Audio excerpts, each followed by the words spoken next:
Kung may batang 90s, meron naman batang 80s. So ang tawag po dito, Toyota Liftback. Para o siyang Trueno, no? A86.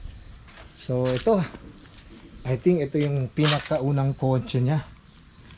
Isa ito sa mga priceless collection niya. So tumatakbo ito. Hindi ko lang mapakita ang makina. Oy, pwede.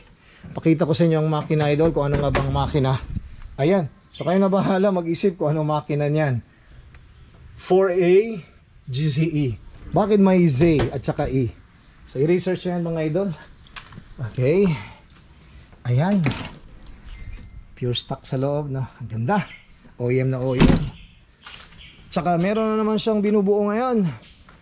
Actually Toyota guy ito eh. So Toyota Corolla sleeper build tawag niyan. B-Works shoutouts. Aba, ito yung mga senyales ha, pag Toyota lover ka. Ayan, ano nga bang makina ito idol ha? Panoorin nyo. Woo! 4A GE 20 bulbs, silver top or black top. Hindi ko ma-identified eh. So ang tawag dito, ito yung latest version ng Toyota Levin. Second generation ba ito? Ayan, no? Panoorin nyo. At ito naman, alam ko kilala ito mga car enthusiast idol.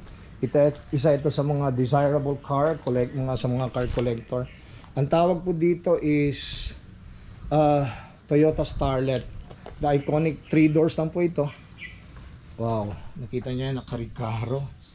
Upgraded brake system. Malinis na malinis. May badge pa ng shoutout Taogama P. Kay bossing ito, Taogama P siya, no? Ayan, no? Tingnan niyo. So, ito yung mga kotse na bihira mo na makakita sa kalsada. So, ang tawag dito, Toyota Starlet. Hindi pa pala tayo tapos sa Toyota, nakalimutan ko yung isa. So, ito naman, the iconic Lancer box type pala, no? Stock na stock ang engine, pati ang mags pala. So, nire-restore niya po ito. Oh, alam mo, very tedious.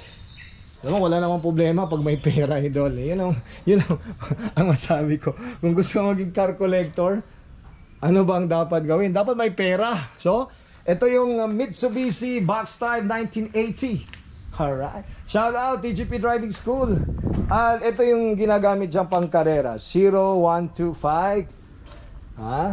Shout out B-Works. Alright. Ito ang Honda EG. Ganyan naman, upgraded brakes, OEM ang seat, naka-bright seat sa harap, racing seat. Ang makina niyan, siguro hindi ko na lang i-feature idol kasi ginagamit niya to pang karera. So, ito yung weapon namin dito sa TGP Driving School. Hindi ko na sasabihin, no? So, basta ang sinasabi ko lang, ito yung mga pangbaon niya. Sa autocross, champion car po ito. Marawi, Iligan, Cagayan, Zamboanga. So, Honda EG hatchback. Alright. Alam nyo idol, tapos na tayo sa Toyota, no? Shoutout TGP Towing Services. Ito na ang pinakala sa Toyota idol. Sa ilang Toyota? 1, 2, 3, 4. 4 na Toyota. Isang Honda. So ito yung binibuild niya na naman ito idol, ha? Tingnan nyo. This is a turbo intercooler 3S GTE. Galing po to ang makina sa Celica. So binibuild niya pa rin ito. Ang hirap, no? Sabay-sabayin mo nga ito idol.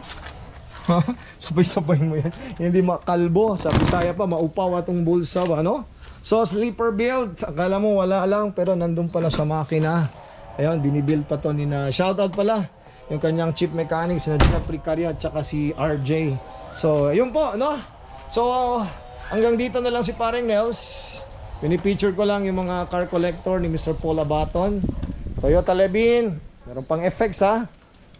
Toyota Levin, Toyota Liftback, Toyota Corolla, meron pang Starlet, at ayun po yung Honda. So paano yan? Be blessed everyone.